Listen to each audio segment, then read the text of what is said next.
Muy bien, en la semana número 9 nos corresponde analizar lo que es el Imperio Napoleónico, entender justamente el conjunto de campañas militares que desarrolla Napoleón Bonaparte, ¿no?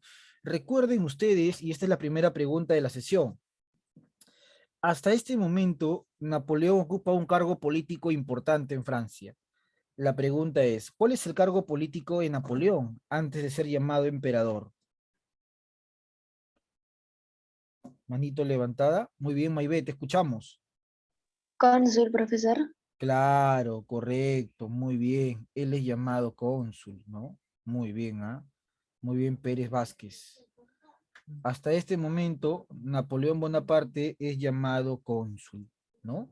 Y en algún momento ese consulado se convierte en un cargo vitalicio.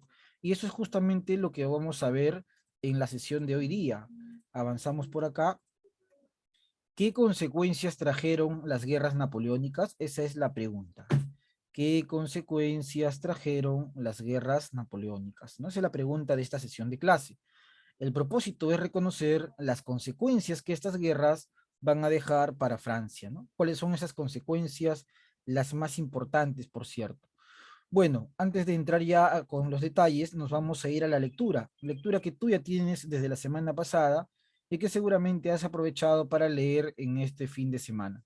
Nos ubicamos en el punto número 3, Imperio Napoleónico. Empiece fuerte con la lectura su compañero Ronaldo Varo. Lo escuchamos, Ronaldo.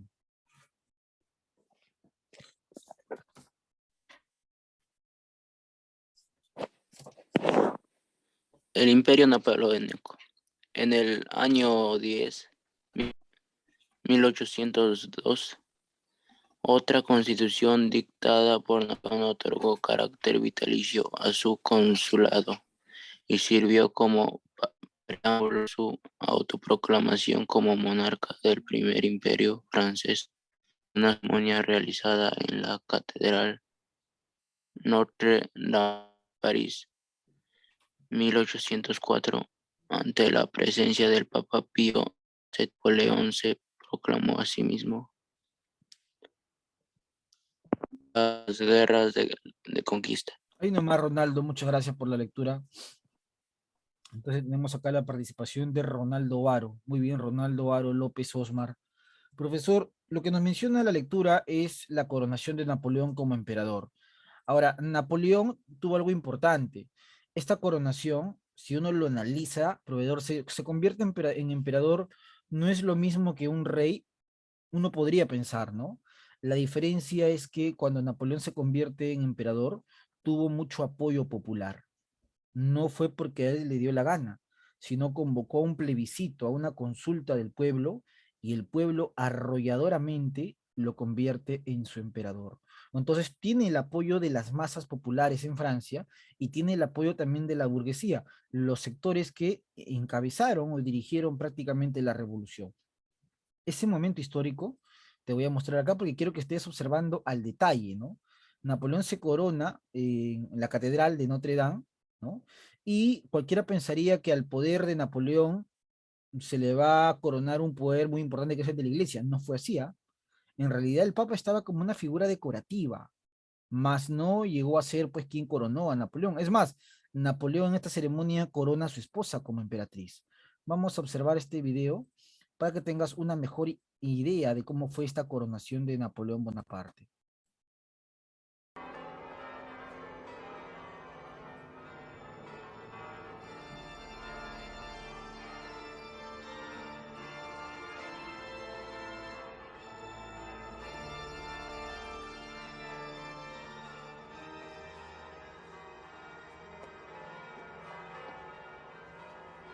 Dejadnos.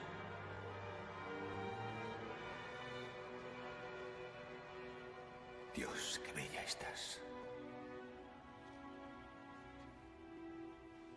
¿Sabes que te echaría 25 años?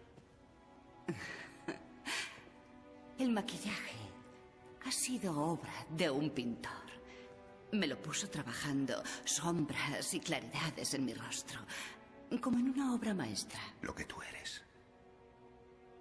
Tu obra maestra entonces, la obra de tu amor. ¿Me permites decirlo así? ¿Lo dudas? No cuando tú me miras. No cuando estamos solos tú y yo.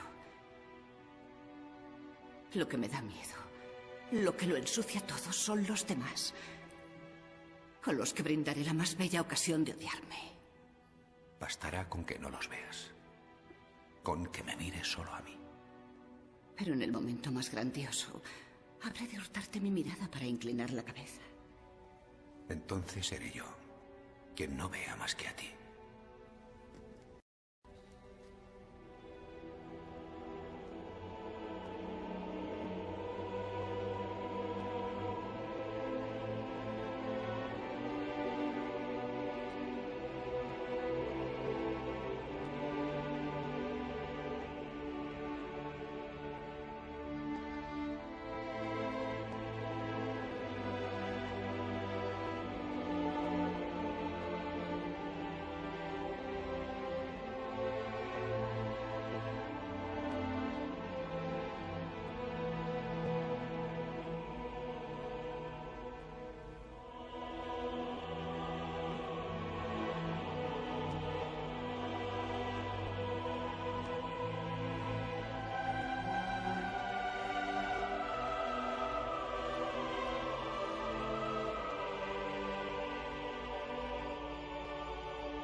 Habéis sabido reflejar muy bien al Papa.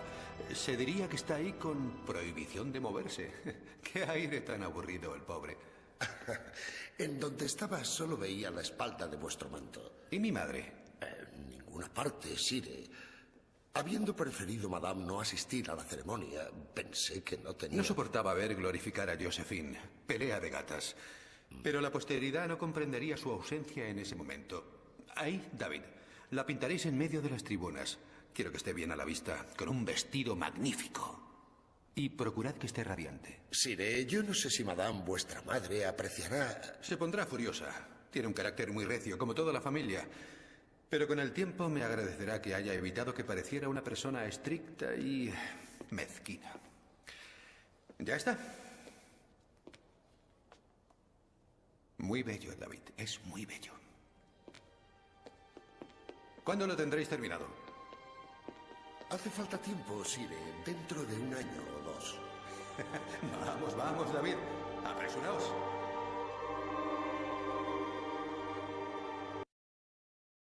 Muy bien, ahí está entonces el cuadro.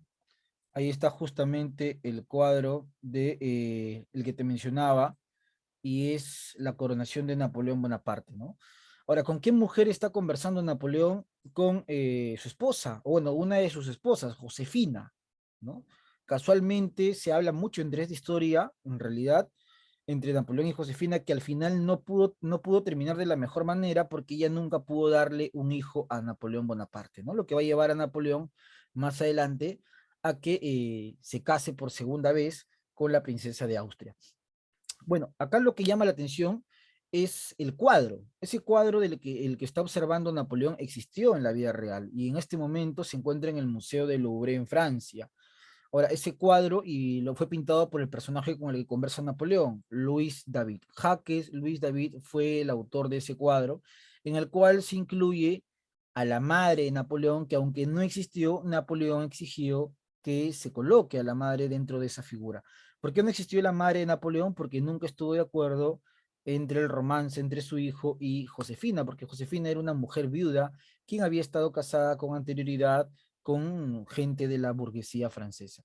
Bueno, Napoleón coronado emperador entonces asume el cargo y a partir de ahí empieza esto de las luchas o conocidas como las guerras napoleónicas. ¿Por qué, profesor Luis? Bueno, las guerras napoleónicas en realidad son un conjunto de batallas y de campañas que empiezan en el imperio a partir de la tercera coalición. ¿ya? La tercera coalición. Entonces, si yo te pregunto de repente en el bimestral, ¿a partir de qué campaña inicia el Imperio Napoleónico? Respuesta, tercera coalición. ¿Qué es una coalición? Es la organización de estados que se formaron para enfrentarse a Napoleón y obviamente derrotarlo. Si tú te vas a dar cuenta, no vamos a hablar solamente de una coalición, vamos a hablar de más de 3, de 4 coaliciones. Y todas ellas formaciones militares, ¿no? Que estuvieron encabezadas en su momento por Inglaterra, quien fue el máximo enemigo de los franceses en esta etapa. Vamos a conocer la tercera coalición, para lo cual voy a pedir un voluntario o voluntaria, cualquiera para la lectura en el párrafo de tercera coalición. Pérez, te escuchamos, adelante. La tercera coalición. Gran Bretaña reanudó la guerra naval contra Francia en abril de 1803. 2 años después, Rusia y Austria se unieron a Gran Bretaña en la tercera coalición. Napoleón descartó su plan de invadir Inglaterra tras la dramática derrota naval de Trafalgar ante la flota británica comandada por el almirante Nelson. Se autoproclamó rey de Italia en 1805 y estableció la Confederación del Rin, que agrupaba la mayoría de los estados alemanes, que quedó bajo su protección. Perfecto, muy bien, Pérez. Entonces, vamos a ir por acá. Profesor, empezamos con la tercera coalición y nos vamos a compartir lo siguiente. Tenemos acá nuestro material, avanzamos y tenemos justamente la imagen de Napoleón siendo prácticamente emperador, ¿no?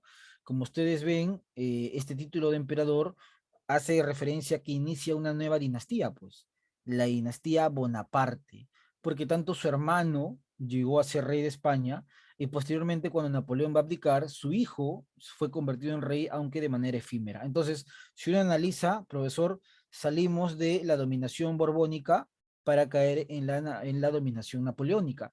¿Cuál es lo que diferencia a ambos? En que Napoleón tenía mucho respaldo popular, ¿no? Soldados y también de la burguesía. Esta es la imagen de la coronación el día 2 de diciembre de 1804, cuando oficialmente inicia el Imperio Napoleónico, ¿no? En el año 1804, en presencia del Papa Pío VII. Bueno, parte de la tercera campaña y lo que ha mencionado su compañera es el combate de Trafalgar. Ahí está. En la primera parte tenemos el combate de Trafalgar, que en realidad es una lucha.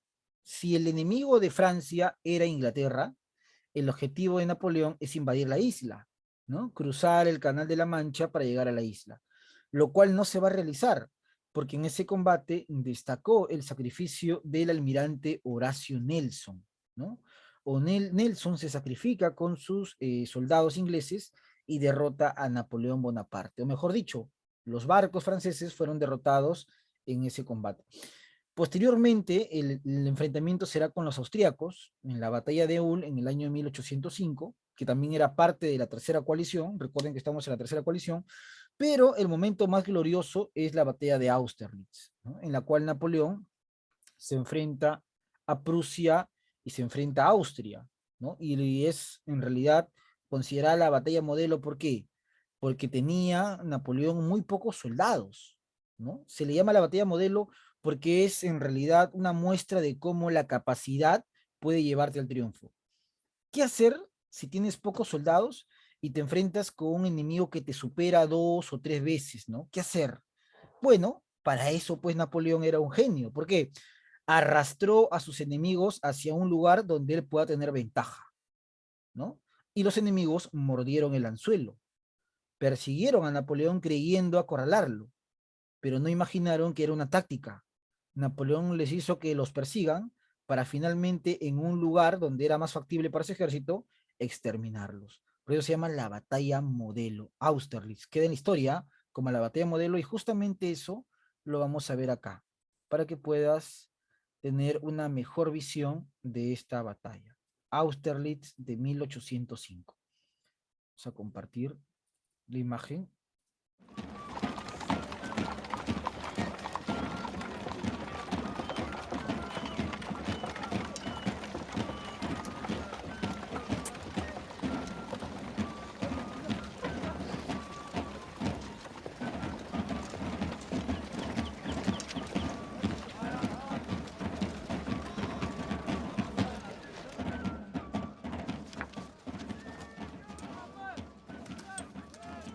Disculpadme, Sire, creo que podéis guardar los mapas de Inglaterra por el momento.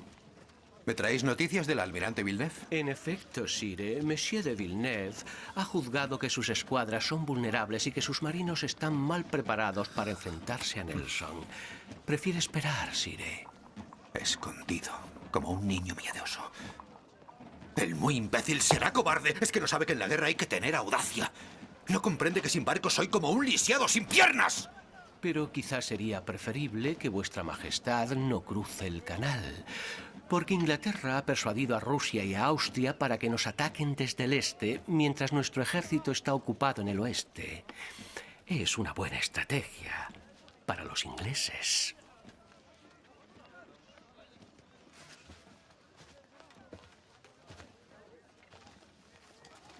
¿Pero han olvidado que mi arma es la velocidad?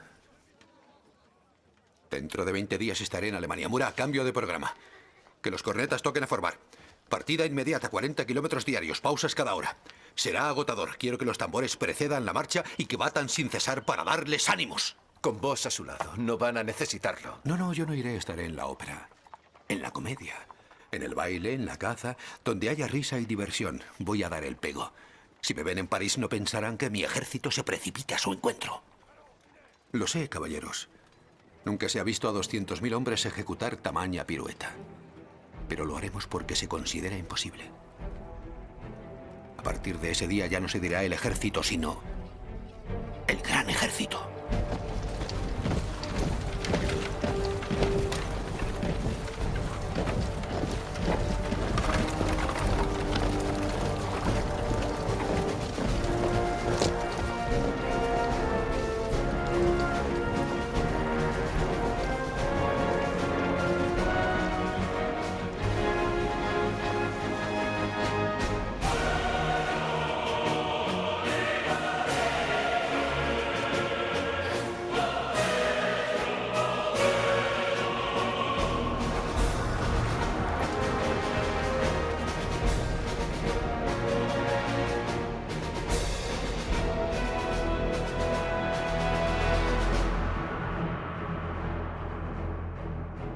Aquí se jugará la partida.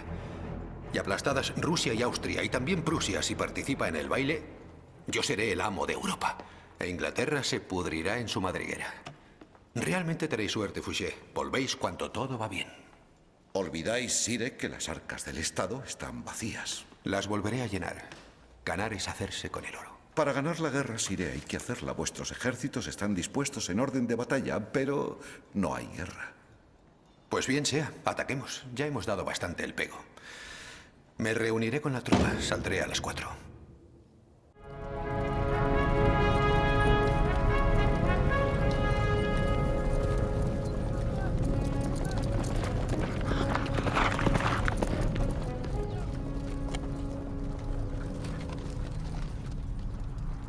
Tomaré posiciones el primero.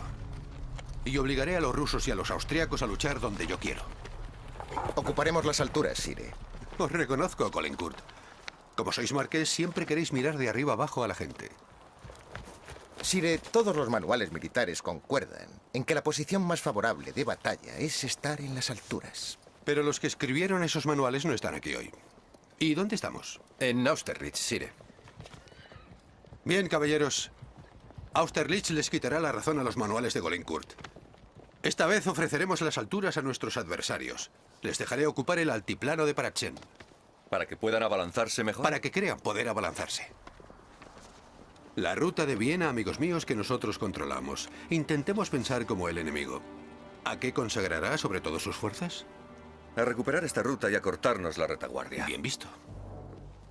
Que lo intenten. Nos atravesaremos en su camino y les impediremos pasar. Así no podrán dar ni un solo paso más. No. Ahí te detengo yo. Esta ruta les haremos creer que la abandonamos. Haremos como si estuviéramos asustados por su fuego y retrocederemos. Alentando así al enemigo a avanzar. Y para avanzar, desguarnecerá el altiplano de Pratzen, a cuyos pies esperará nuestra ala derecha, la cual empezará por retroceder. Retroceder de nuevo. No, solo lo suficiente para que caigan en la trampa, porque es una trampa. Una vez que notemos que el enemigo se siente seguro de sí mismo, dejaremos de retroceder. Bernadotte y Soult atacarán Pratzen, mientras que Lannes y tú, Murat, tomaréis a esa gente por la espalda. Parece tan simple. Es simple, porque es imparable.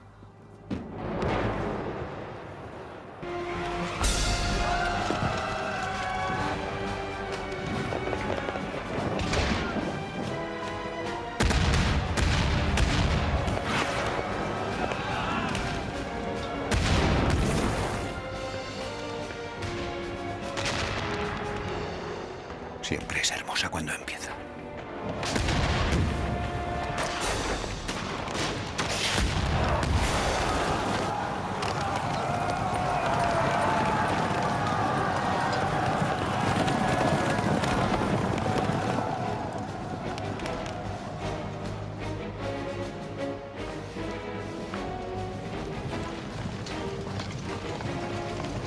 ¡Disparen los cañones!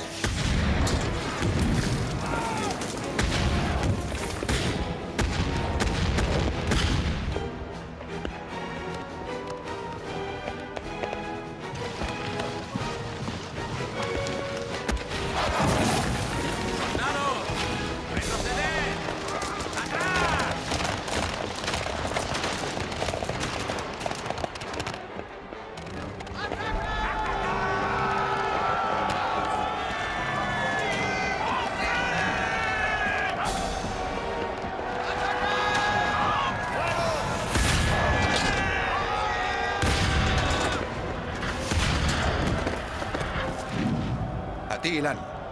Barre la llanura con tu quinto cuerpo. Hurá, detrás de él.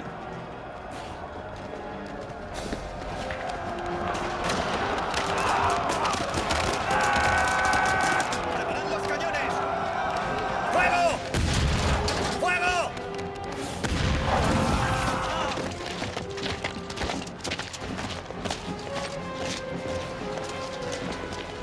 ¡Fuego!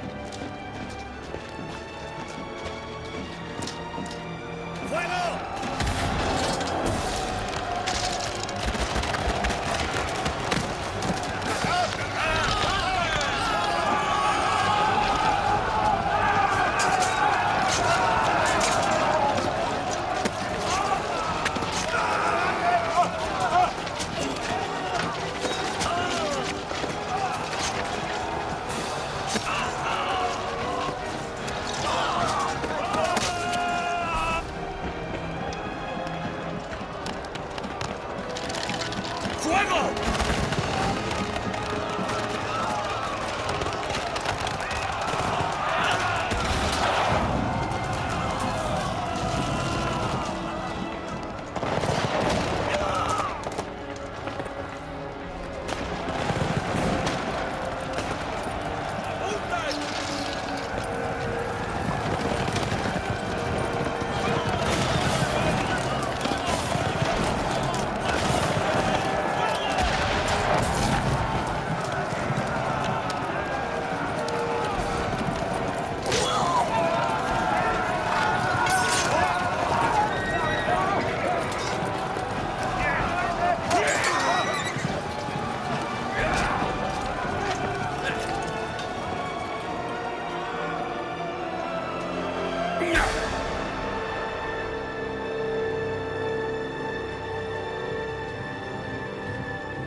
Muy bien, ahí está entonces la batalla de Austerlitz, ¿ya? La batalla de Austerlitz, conocida como la batalla modelo. Modelo, ¿por qué? Porque nunca en la historia se había visto que un ejército desde el llano pueda derrotar a un ejército en la colina. Porque normalmente los ejércitos en la modernidad, o en los inicios de la modernidad, que utilizaban la colina, terminaban por aplastar a los ejércitos que estaban en el llano. Pero a partir de este triunfo se rompe esa idea, se rompen los manuales y a partir de ese momento un llano o una colina no te garantiza el triunfo. Lo que te garantiza el triunfo es la capacidad militar que tienes de poder enfrentarte a tus enemigos. Entonces, con la batalla de Austerlitz, ¿qué país fue derrotado? Austria. ¿Ya? Es una pregunta que hay que recordar. Austria. Austria va a ser derrotada en Austerlitz y a partir de ahí Napoleón continúa su avance. ¿Por qué? Porque producto de vencer a los austriacos se apodera de Italia y se apodera de los principados alemanes, que es el Rin. Napoleón se convierte en rey de Italia. Italia era territorio que le pertenecía a Austria, le arrebata Italia a los austriacos y además a los principados del Sacro Imperio Romano Germánico, Napoleón los organiza en una confederación. ¿Y quién dirige la confederación? Napoleón. Entonces está haciendo un avance imparable, ¿no? Nadie lo puede tener. En realidad ningún país está en la capacidad de enfrentarlo, pero todavía hay enemigos firmes para Napoleón. Uno de ellos es Prusia, ¿no? El Estado prusiano. Y a Prusia, Napoleón lo va a derrotar en la batalla de Jena. Por eso que derrota a los prusianos en Jena y luego ingresa a Berlín, ¿no? Berlín hoy día es Alemania, pero en el siglo XIX esa zona pertenecía a los prusianos, ¿no? Al imperio prusiano. Entonces ingresa a Berlín y otro país que Napoleón ha sometido rápidamente, a Prusia. ¿Qué país le está faltando, profesor? Le falta el gigante oriental, Rusia. Y también derrota a los rusos. Pero ahí hay que aclarar algo. Si Napoleón derrota a los rusos en la batalla de Friedland, los derrota en la zona de Polonia, ¿no? En la entrada del oriente. Todavía Napoleón no ha llegado a Moscú, eso va a ser más adelante. Todavía Napoleón está en la zona de Polonia, ¿no? El ingreso a la zona oriental. Entonces Napoleón, recapitulando, se enfrentó a los ingleses y no los pudo derrotar porque fue derrotada su armada en el mar por Nelson. Luego vino Austerlitz, derrotó a los austriacos. Luego vino Jena, destruye a los prusianos. Y luego viene Fiderland y somete a los rusos. Estando en esta zona, Rusia firma un tratado conocido como la Paz de Tilsit, donde los rusos se convierten en aliados de Napoleón. Y desde este lugar, Napoleón establece un bloqueo continental. ¿Qué es un bloqueo continental? Napoleón prohíbe, y es más, dicta medidas para que ningún país de Europa le compre o le venda productos a Gran Bretaña. Por eso se llama bloqueo continental. ¿Qué buscaba Napoleón con esto? Decía, si los ingleses no reciben ningún producto y no venden ningún producto, su comercio se va a estancar. Y como el comercio es la actividad más importante de ellos, habrá una crisis económica y es ahí donde nosotros vamos a atacar. Sin embargo, hay un país, bueno, hay muchos países que están en contra de esta situación, porque muchos países le compraban industria a Inglaterra. Especialmente el Papa también se pone en desacuerdo ante esta medida. Pero hay un país que destaca y ese país es Portugal. La corona portuguesa rompe el bloqueo y decide venderle a Inglaterra. Como los portugueses han roto el bloqueo, Napoleón desde donde se encuentra decide castigar a Portugal. ¿Y cómo lo va a castigar? A través de una invasión, ¿no? Napoleón alista sus tropas para invadir Portugal. Pero había un pequeño detalle. Para ir a Portugal, primero hay que cruzar por España, ¿no? Recuerda que Portugal se encuentra en la península ibérica. Entonces, si tú quieres invadir Portugal, ahí está justamente el mapa, ¿ya? Entonces podemos señalar acá al país de Portugal, ¿no? Entonces Napoleón se encontraba por esta zona, ¿ya? Por esta zona, y había avanzado, ¿no? Acá está Prusia, había avanzado a Prusia, había vencido a Austria y se encontraba por esta zona, ya en las puertas de Rusia. Bueno, desde acá, Napoleón decide mover sus tropas para castigar a Portugal. Porque Portugal rompe el bloqueo. Pero para cruzar o para llegar a Portugal hay que cruzar por España. Y es ahí donde Napoleón decide invadir España, ¿no?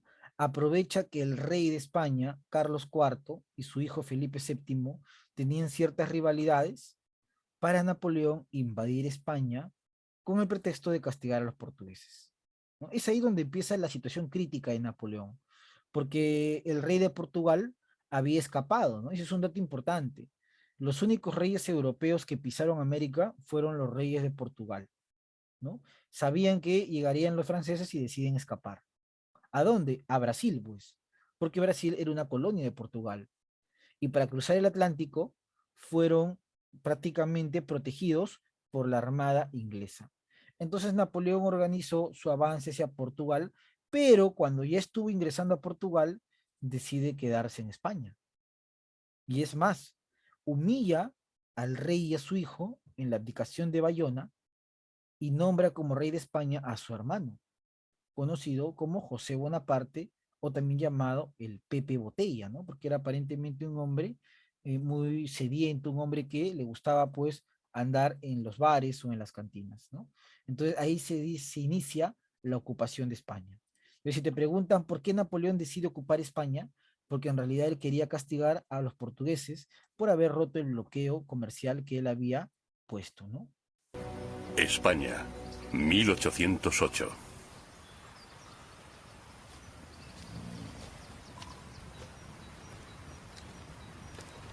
Buenos días.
Recoged a los muertos.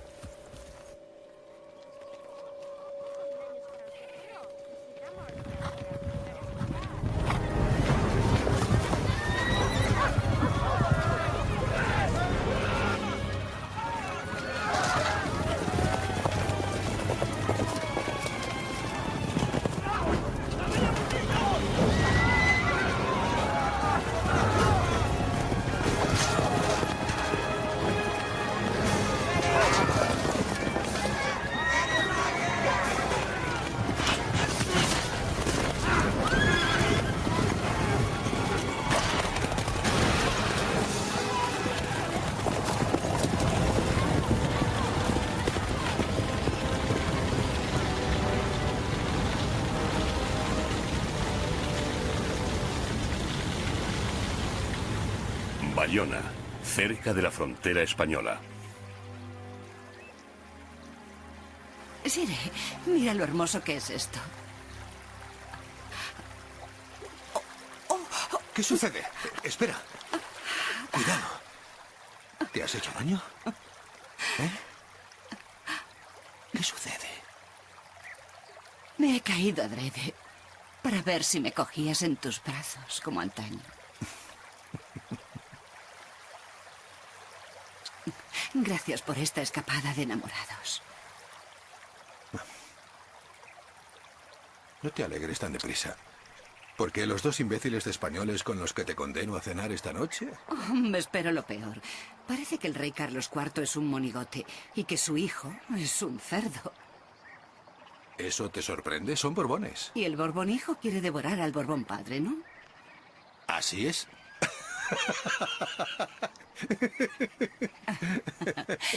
Ya que eres tan gentil, te anunciaré una gran noticia. La adivino, la adivino. Tu modista ya no tiene cintas ni telas y tendrás que sobrevivir con los 6000 vestidos que tienes. No, no, es en serio. Concierne a tu sucesión. Napoleón, vas a tener un heredero. ¿Estás embarazada? Ah, no, yo no. Hortense está embarazada, encinta otra vez. Si es un varón, lo llamarán Louis Napoleón. Qué bien suena eso, Louis Napoleón, emperador de los franceses. Tal vez emperador. Como último recurso, si yo no tengo descendencia directa. ¿Descendencia directa? Ya sabes que no podemos.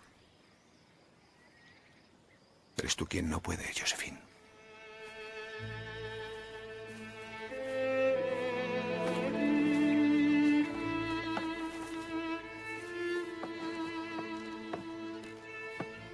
¿Te estremeces?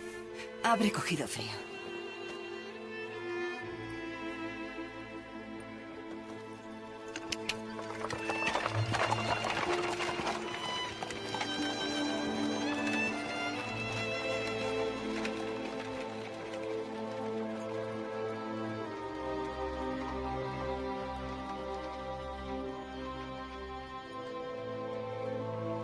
No violo la soberanía de España, solo pido que deje pasar a las tropas que envío a Portugal. No puedo tolerar que Lisboa acoja buques ingleses habiendo yo decretado el bloqueo de todos los puertos. Oh, Sire, esos portugueses siempre han tenido el comercio en la sangre. No son mercancías lo que los ingleses desembarcan en Lisboa, sino regimientos, caballería, cañones, para cruzar los Pirineos y amenazar a Francia por el sur. ¿La emperatriz no tiene hambre? Una ligera indisposición. Ah, ¡qué lástima! No sabe lo que se pierde. Si me ayudáis a subir al trono de España, Sire, para mí será un sagrado deber favorecer el paso de los ejércitos franceses. ¡Qué gorrinos sois! ¿Habéis oído, Sire? No contento con atracarse con mi comida, mi hijo pretende tragarse mi reino. ¡Callaos! Vuestras disputas son indignas de los príncipes que pretendéis ser. Perdón, Sire, pero... un despacho de Madrid, del cuartel general del Mariscal Murat, con fecha 2 de mayo.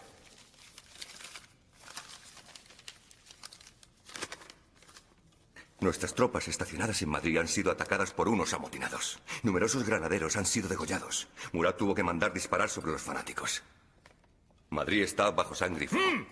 ¡Él es el rey! ¡Madrid es responsabilidad suya! Si se trata de insurrectos, son hombres suyos. ¡Es falso! Bandidos que él incitó a sublevarse para robarme mi reino.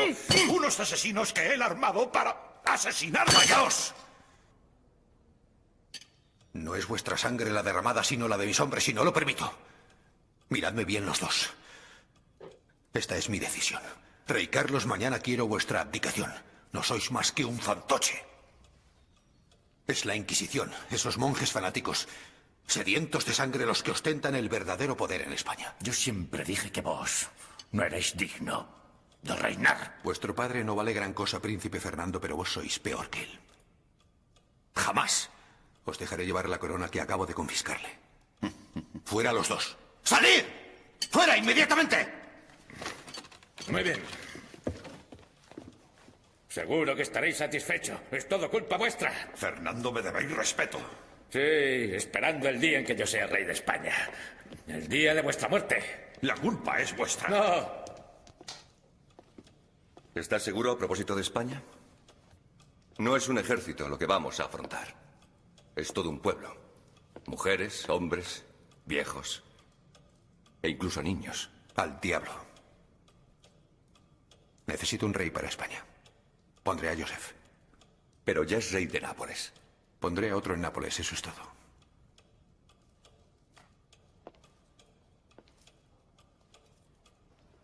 Joaquín. Joaquín. Lo que acabas de ver es conocida como la abdicación de Bayona y es el encuentro entre Napoleón, el rey de España, Carlos IV de la dinastía Borbón, y su hijo, quien iba a ser futuro rey Fernando VII. Y lo que vemos al inicio del video son el pueblo español organizado en guerrillas que enfrentaron al ejército francés durante la invasión.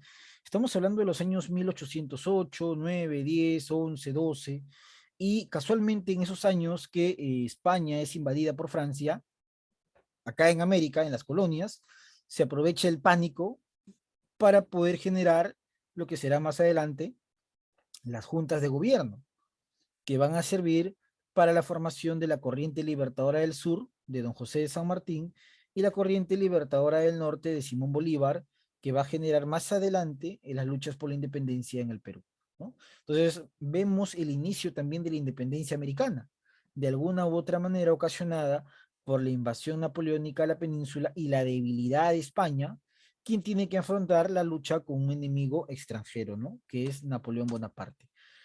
Justamente ahí está el rey Carlos IV de España, quien abdica, ¿no? Y el trono español será finalmente entregado al hermano de Napoleón, conocido como José Bonaparte, ¿ya?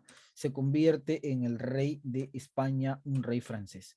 Bueno, lo que vemos en pantalla es los preparativos para lo que será la sexta coalición.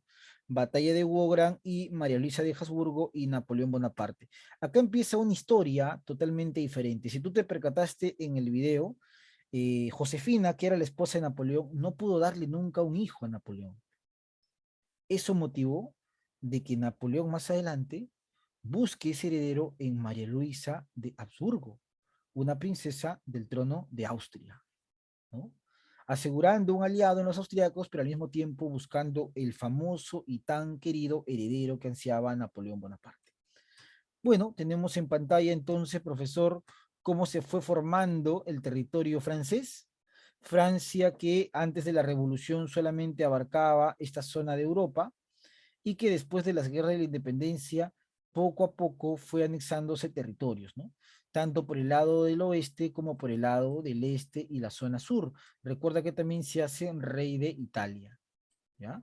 Entonces, toda esta zona son los dominios de Francia, que claramente es muy poderosa en los inicios del siglo XIX. Sin embargo, esto no va a durar mucho tiempo. ¿Por qué, profesor? Porque hay una disputa entre el ejército francés y los rusos. Entonces, los rusos deciden romper la alianza que tenían con Napoleón. Y esto lleva a que Napoleón tome una decisión. ¿Cuál es la decisión? Invadir Rusia. De más está decir que en las guerras que tuvo Napoleón en España no le fueron tan favorables, porque el pueblo español se rebeló constantemente, inclusive un tal don José de San Martín peleó en España contra los franceses. ¿Ya? Eso es un dato interesante. Bueno, Napoleón organiza una invasión a Rusia para castigar a los rusos. Y efectivamente, Napoleón ingresa a Moscú, pero cuando ingresa a Moscú se da cuenta de un detalle interesante. ¿Qué cosa? Los rusos, dirigidos por el zar, ¿no, profesor? Habían elaborado una estrategia. Esa estrategia se llama la tierra arrasada, en la cual significa que cuando Napoleón llega a Moscú, no encuentra absolutamente campos ni cosechas para alimentar a su ejército ni a sus caballos. ¿Por qué? Porque la tierra arrasada consistía en arrasar todo lo que al enemigo le podía servir. ¿Y cómo se iba a arrasar? Mediante el incendio. Los rusos fueron capaces de incendiar absolutamente todo en Moscú. Napoleón llega pensando que el emperador de Rusia va a aceptar su derrota, el zar Alejandro, y lo que encuentra en realidad es que Rusia estaba ardiendo en llamas. Napoleón decide abandonar Rusia, pero en el regreso se encuentra con el invierno, como tú ves en la imagen. El invierno ruso prácticamente es un preámbulo de lo que será su derrota, ¿no?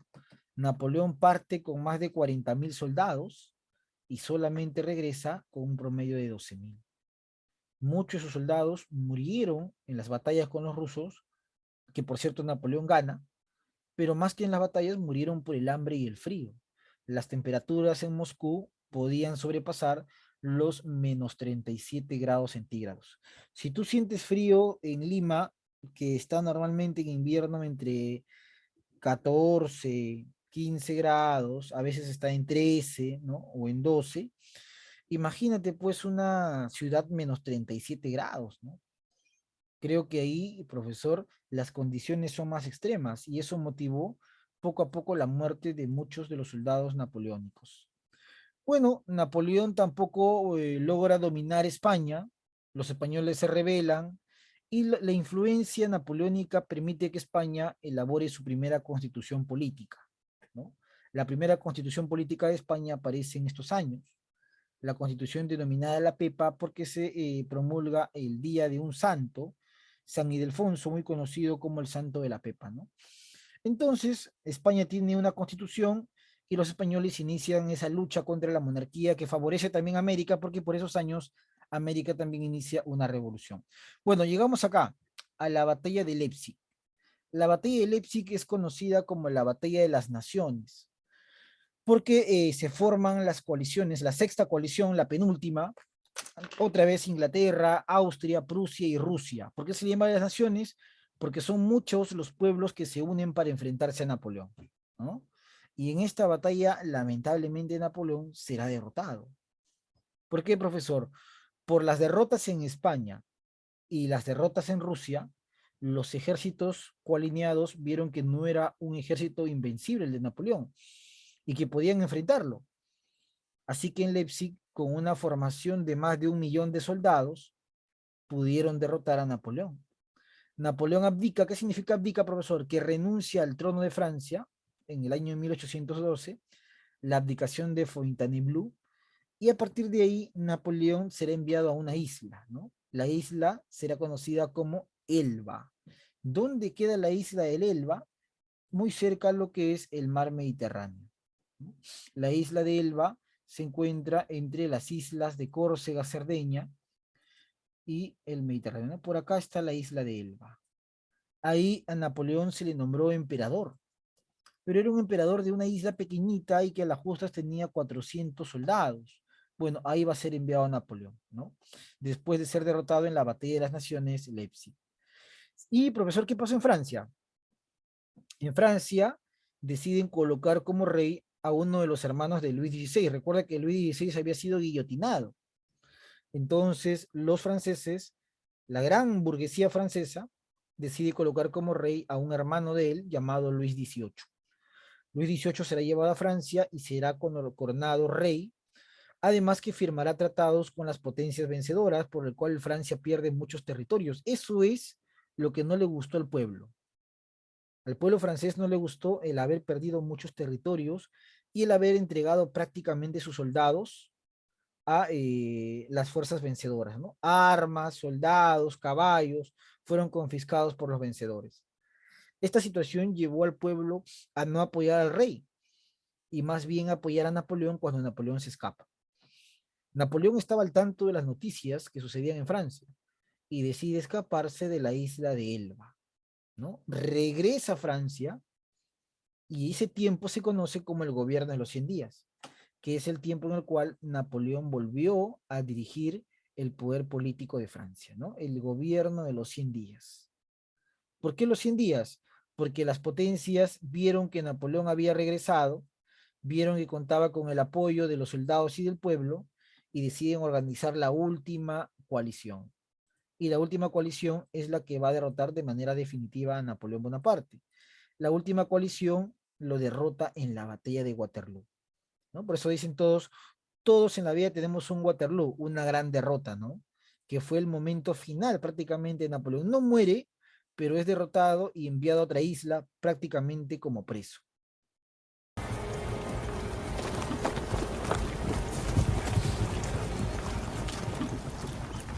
18 de abril de 1815.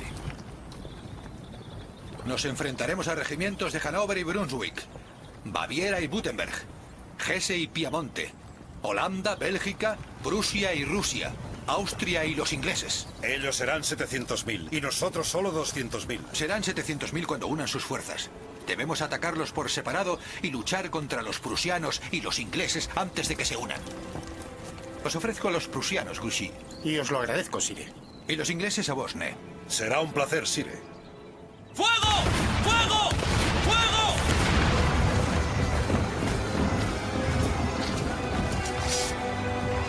¡A la carga!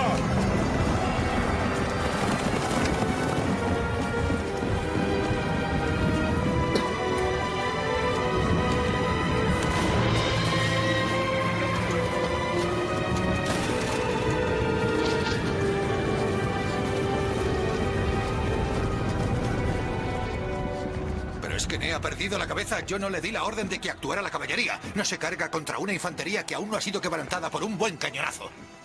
Le oí decir que quería merecer la reputación de mejor oficial de caballería del ejército, consiguiéndolo mediante una carga que tuviera un resultado magnífico. Es la masacre de nuestra caballería, ¿y a eso llama un resultado magnífico? Eso no es valentía, es insensatez. Una insensatez que puede comprometer la suerte de la batalla y la suerte de Francia. Que llamen a Grouchy. Ya habrá terminado con los prusianos y que caiga sobre el ala izquierda de Wellington. Bien, Sire.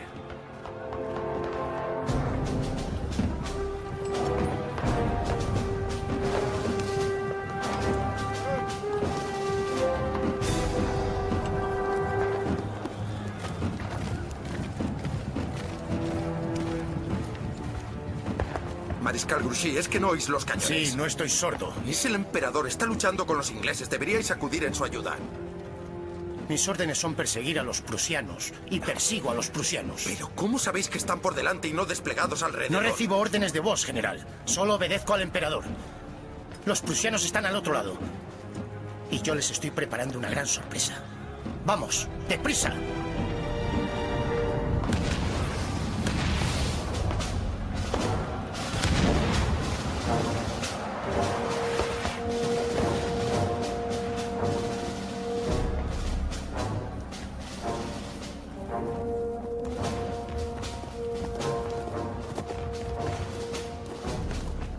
Allí, Sire. Esa nube de polvo. Es un ejército en marcha. Es Grouchy y con 30.000 hombres. Es la victoria. ¡Enviad exploradores! ¡Que se aseguren de que se trata del ejército de Grouchy! ¿Pero qué os pasa hoy a todos? Tomando iniciativa sin aguardar mis órdenes. ¿Dudáis de lo que digo? ¡Claro que es Grouchy! Yo le llamé. ¿Quién creéis que sea? Anularé la orden, Sire. No, enviad a los exploradores. No sé por qué hoy todo el mundo parece tener miedo. Cuando llegue Grouchy, decidle que le espero en la granja de la Eysens.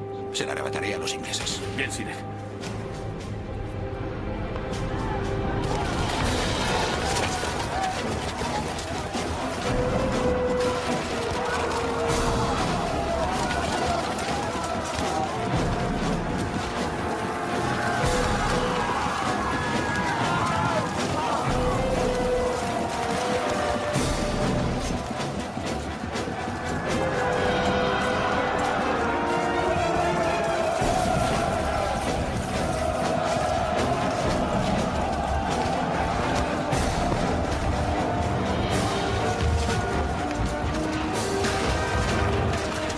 Muy bien, profesor. El desenlace es muy conocido, ¿no? El desenlace de esta batalla de Waterloo en realidad es la derrota de Napoleón Bonaparte.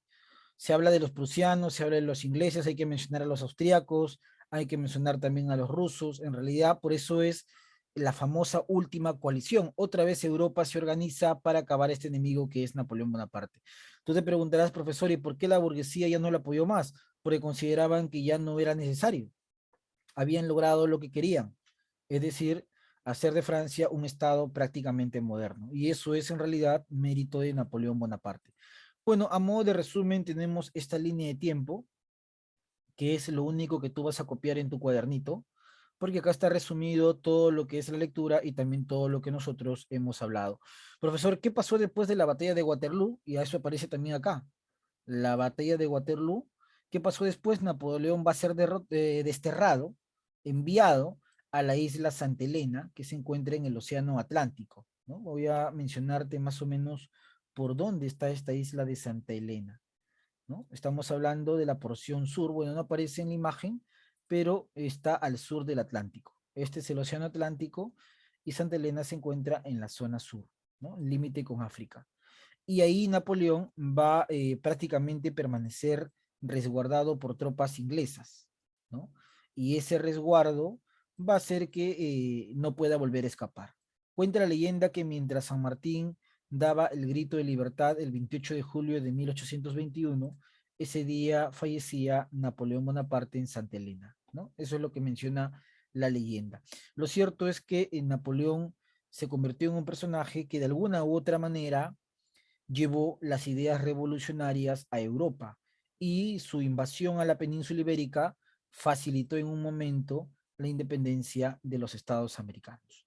Muy bien, acá nos vamos a quedar y conmigo será hasta la próxima sesión. Un abrazo virtual, muchas gracias. No olvides copiar el esquema en tu cuaderno.